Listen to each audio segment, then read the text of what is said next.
Hey, it's No Tut here, just checking in. Getting used to talking with the braces on, might as well do a video. Try not to lisp, that's the hard part. That is the hard part. Because I just want to lisp. I want to lisp so bad.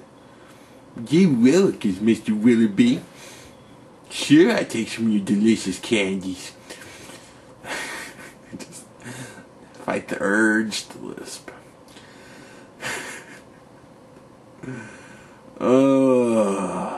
That's the funniest thing is I got these suckers on, and right when that happens, Daniel kills a deer and then makes like a ton of deer jerky.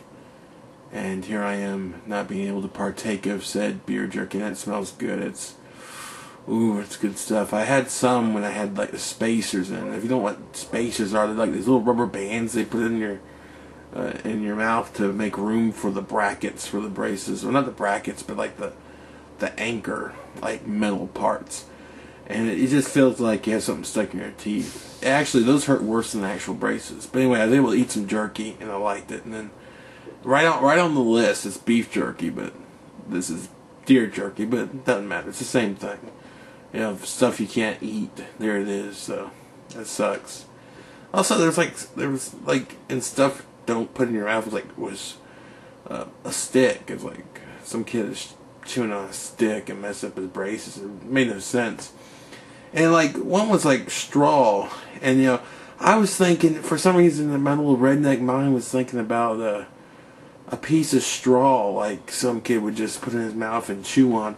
And no, I guess they mean like a drink straw, and that doesn't make any sense because I thought like that would be better than sipping out of a cup where if you're drinking something like a soda, all that it's gonna go right up in your mouth. If you put a straw in, it's gonna bypass your teeth and go right to your tongue. Noisy tut, noisy tut. Everybody loves some noisy tut. Noisy tut, noisy tut. Everybody loves some noisy tut. Andy Rooney died. How's that for a transition? Yeah, that's kind of sad. The weirdest part is like he just retired, and right after he retired, he died. That happens a lot.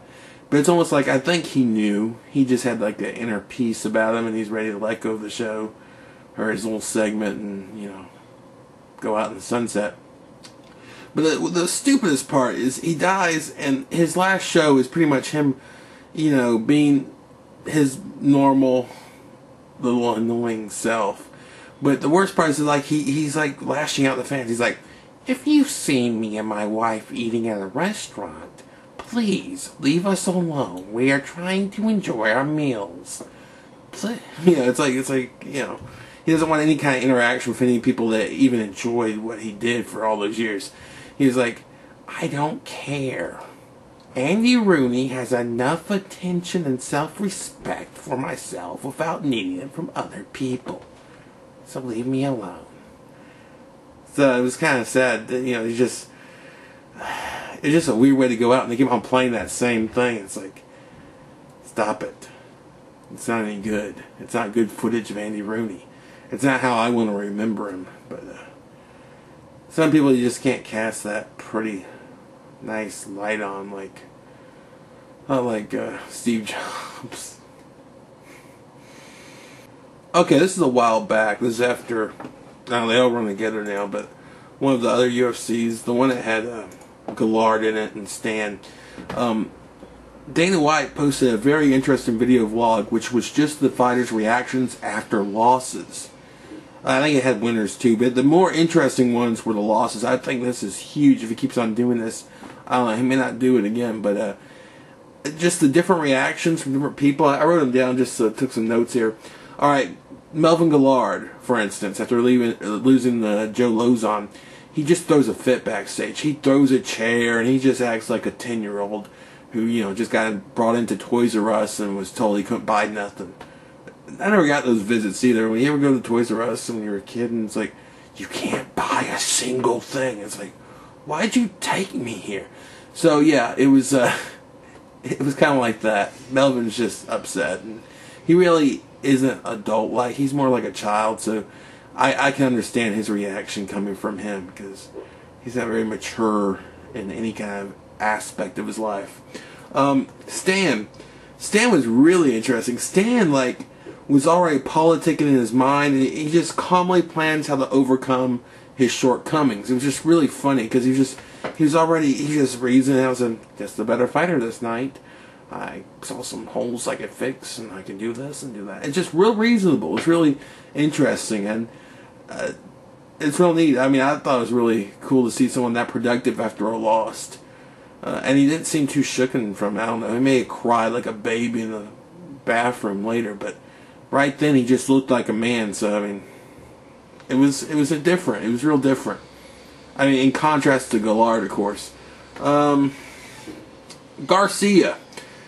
He befriended Nam Fan after the fight.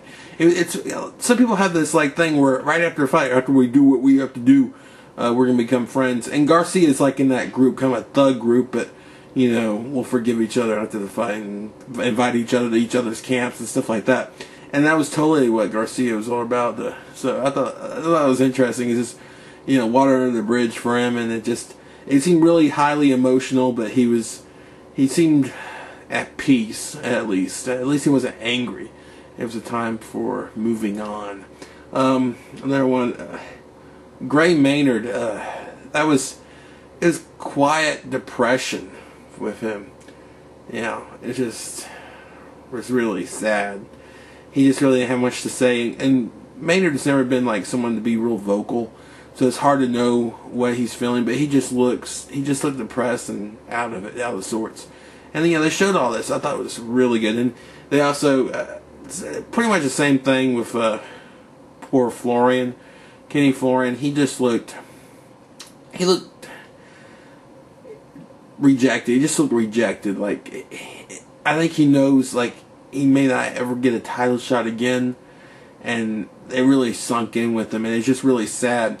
So I just ran the gambit of everything you could really feel after a loss, and I thought that was, I hope they do that more often, because it actually has some good quality to it. So yeah, check that out if you haven't. It's out there. It's just the UFC, you know, doing a video vlog where it was after whatever card that was. A blog post about this, about how Kim Kardashian's like a pro wrestler, and how she's able to work the crowd in her favor and everything, and how everything kind of fits in place. And a lot of people think this is real, like she's really hurt, or this wasn't her doing at all. But it feels like it was all set up all along to me. It concludes perfectly with the TV show, where she actually has like them separating as a part of the TV show what they filmed. It's like it fits perfectly. And, you know, now they can just put like a black lettering up there and said, you know, 2 weeks after this footage was taken, they divorced. She knows how to spin it though, where she looks like the victim and you feel sorry for her, and that's what it feels like again. It seems like everything she does is perfectly planned and stuff to make people care for her and root for her, and oh, she'll come back from this. And a lot of people are believing this, like it was some like true love or something. Like she's really taking it hard, and she's doing a good part. She's going out there to Australia, and she's all sad and moping, and she won't talk about it. Oh, poor baby. Oh, poor baby. Why is it sad, poor baby? You really love that Kris Humphries, didn't you? You really love that tall, talentless bastard. Poor baby, you love Kris Humphries. Oh, I had no idea. No, she didn't love Kris Humphries. She didn't love anybody. She played you all for the fool.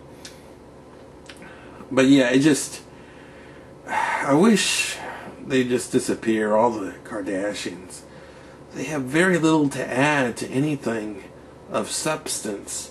And it's so weird how they never talk about where the root of everything they came from, which is a sex tape with Ray J that Kim did. It's weird because it's like they've become wholesome in some way. Like families watch the Kardashians and stuff. It's the weirdest shit ever. And it's like, oh, there's Bruce Jenner. You know, it's like, this is family fun. It's like they all evolved from a sex tape.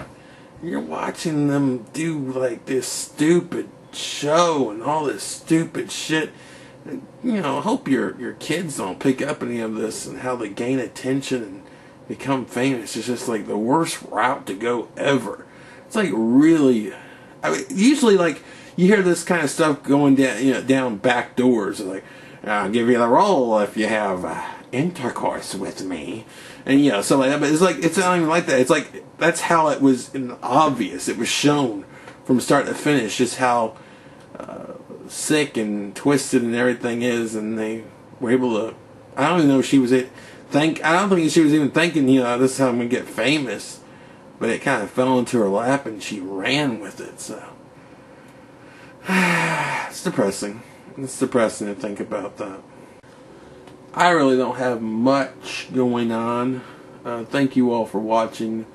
Oh, if anyone could recommend any kind of podcast they would like to listen to, I'm looking for podcasts. I've been in a podcast mood and been downloading some. Pretty much the only one I'm loyal to is the Joe Rogan Experience. I tried this one like retro gaming one, and the guy, bless his heart, he seemed like a nice guy, but it's like I didn't understand how long it was until I got it. And it was like I just left it overnight downloading. I didn't even look at actually the specs were close to like a Joe Rogan show, which is like a little over 2 hours. His show was 6 hours long. 6 hours, and it wasn't because it was packed filled with content. No, it's like he just droned on and on. It's like, oh, please, mister, please, you're hurting my head. I just can't listen to this for 6 hours, and it's a topic I like, retro gaming. But I was like, I have varied topics. I like news that's coming out that's interesting. MMA, video games, mostly retro really, and sports in general I like. Just if anyone knows a comedy, there are a lot of good comedians I think that do them. I don't know. So I'm asking you people if you have any recommendations for a podcast that I can download and listen to while I'm at work. Yeah, thanks for watching. Stay sexy, my do-mouthed babies. Yeah.